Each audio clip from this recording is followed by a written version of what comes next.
마음만 먹으면 쉽게 할 수 있을 것만 같았어요. 오색 꼬지전도, 잡채도, 사태찜도. 머릿속으로는 이미 다 준비돼 있었거든요. 근데 잘 몰랐죠. 명절 요리가 이렇게 힘들 줄 말이에요.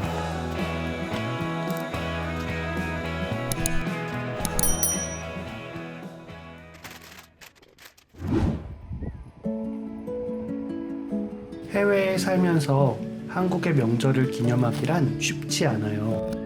휴일이 아니기도 하고 명절을 대표하는 것이 음식인데 명절 음식을 위한 재료 구하기가 쉽지 않거든요. 그래도 올해는 명절 음식을 조금 만들어 보기로 했어요.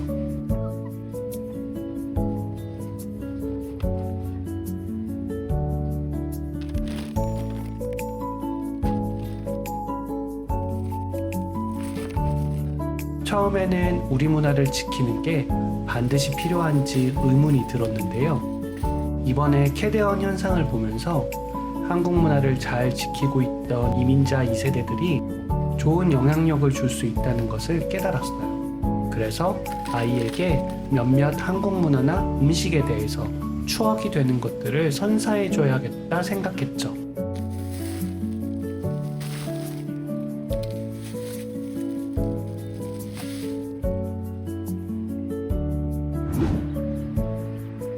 이번에 준비하겠다 마음먹은 첫 음식이 잡채인데 어제 장을 보면서 당면 사는 것을 깜빡했어요. 그래서 월요일 오후에 다시 장을 보러 오리엔탈 마켓으로 왔어요. 이번에 하려는 음식은 잡채, 오색고지전, 그리고 사태찜이에요. 대표적인 명절 음식이 아닐까 싶네요. 깜빡 잊었던 당면을 사온 뒤 음식을 시작했어요. 오늘 저녁에 먹으려고 하는데 벌써 5시가 넘어서 서둘러야 하죠. 그래도 효율적으로 움직이면 금방 할 수 있겠죠?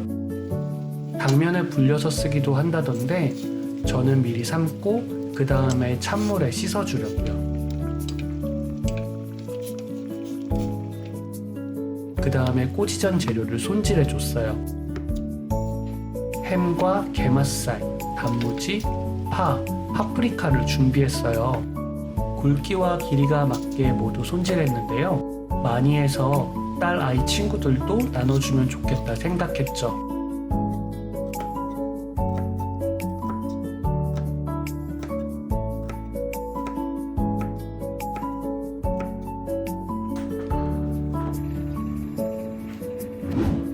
이제 꼬지전을 준비해 주려고요. 영상에서 보니까 라이스 페이퍼를 미지근한 물에 데워서 고정해주면 이쑤시개 없이도 꼬지전을 만들 수 있더라고요. 그런데 이게 생각보다 잘 되지 않아요. 평평하게 고정을 해줘야 집어서 하나씩 붙일 수 있을 텐데 고정이 전혀 안 되더라고요.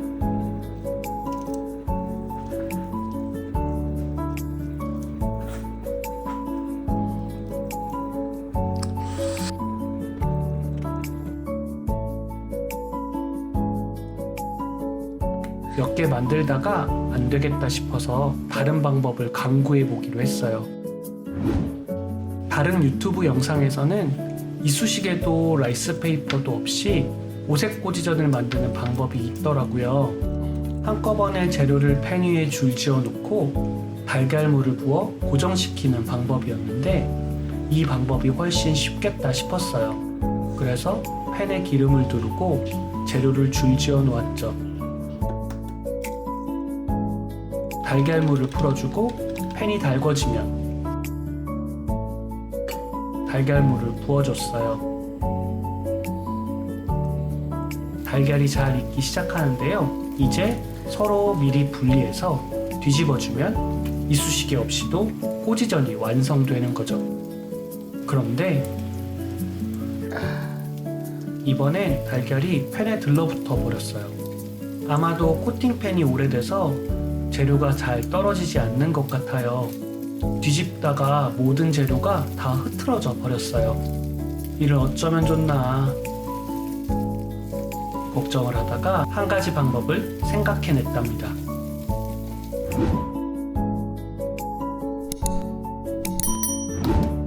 일단은 아까 만들다 포기한 라이스 페이퍼로 붙여준 꼬지전은 그냥 붙이기로 했어요. 멘탈이 나간 상태라 원래 밀가루 옷도 입혀줘야 하는데 다 까먹어버렸죠.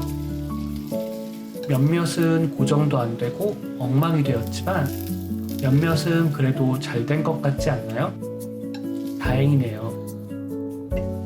꼬지전 망친 것 때문에 정신을 차리기 힘들지만 그래도 이렇게 쌓인 당면을 그냥 둘 수는 없잖아요.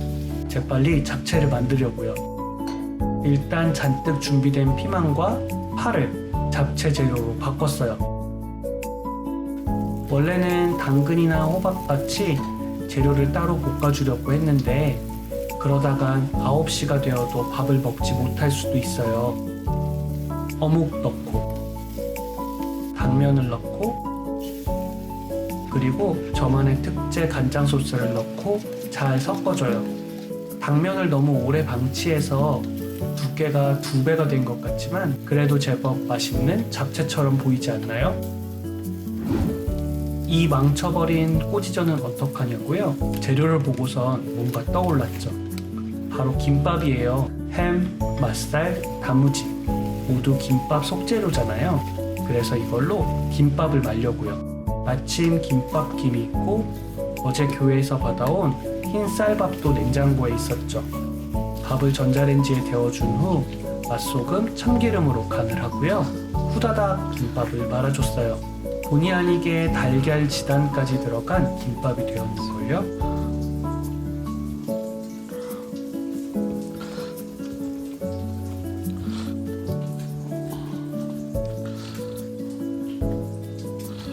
이렇게 각자의 접시에 김밥, 잡채, 꼬지전을 옮겨 담고요. 가족들을 불러서 함께 식사를 해볼까요?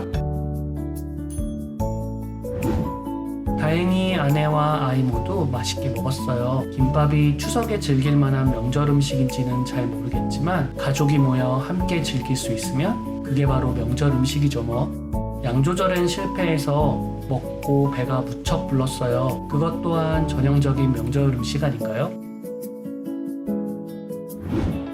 정신없이 음식을 만들어 내놓는 사이 주방은 그야말로 쑥대밭이 되었어요. 원래 이 정도는 아닌데 이번에는 정말 심했네요. 설거지까지 마치면 잘 시간이겠는걸요? 이것도 전형적인 명절 풍경 아닌가요? 오늘은 여기까지고요. 다음에도 너무나도 일상적인 중년 유학가정의 이야기로 돌아올게요.